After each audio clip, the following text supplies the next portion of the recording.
Hello students, आज हम बात करेंगे प्लेटो के आदर्श राज्य की कि प्लेटो के अनुसार एक राज्य कैसा होना चाहिए।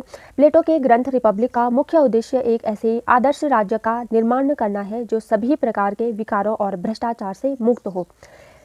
इसका मतलब क्या है कि प्लेटो ऐसा चाहते थे कि एक आदर्श राज्य वो है जो क्या है विभिन्न प्रकार के विकारों और भ्रष्टाचार से क्या है मुक्त हो, जहाँ पर किसी भी प्रकार का कोई भेदभाव या भ्रष्टाचार न हो रहा हो। उसका आदर्श राज्य अच्छाई या सद्गुणों का मूर्त रूप है।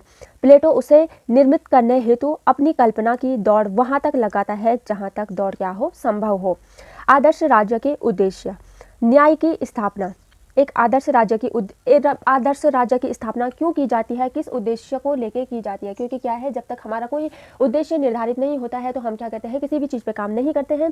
तो उन्होंने क्या कहा है कि एक आदर्श राज्य का अगर हम निर्माण कर रहे हैं तो किन उद्देश्यों से कर रहे हैं। उसने क्या किया, दो उद्देश्य उसके बताए हैं: न्याय की स्थापना और एकता और समरस राज्य की स्थापना। ठीक है, आदर्श राज्य की यहाँ पे कुछ विशेषताएं हैं, ये आप लोग देख लीजिए।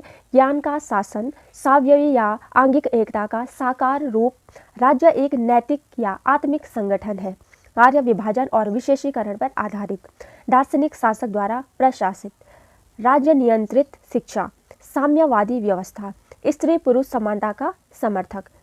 स्त्री पुरुष समानता का समर्थक प्लेटो ने क्या कहा, अपनी शिक्षा व्यवस्था में भी दिखाया कि उन्होंने क्या किया है, स्त्री और पुरुष क्या दोनों के लिए एक ही प्रकार की शिक्षा व्यवस्था बनाई है।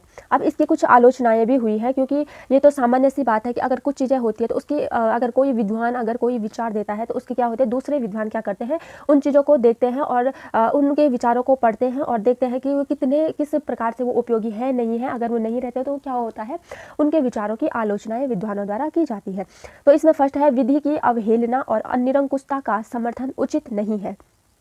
व्यक्ति राज्य सादृश्यता का अत्यधिक बल, एक प्रजातंत्र विरोधी राज्य, स्वतंत्रता तथा समानता का निषेध, न्याय वितरणात्मक न्याय नहीं है, शासन संचालन व्यवस्था का अभाव।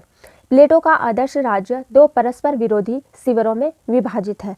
अब कैसे है, इसे थोड़ा सा देख लीजिए। प्लेटो का आदर्श राज्य होते हुए भी दो परस्पर विरोधी शिविरों में विभाजित है जिनके हित एक दूसरे के विरुद्ध हैं।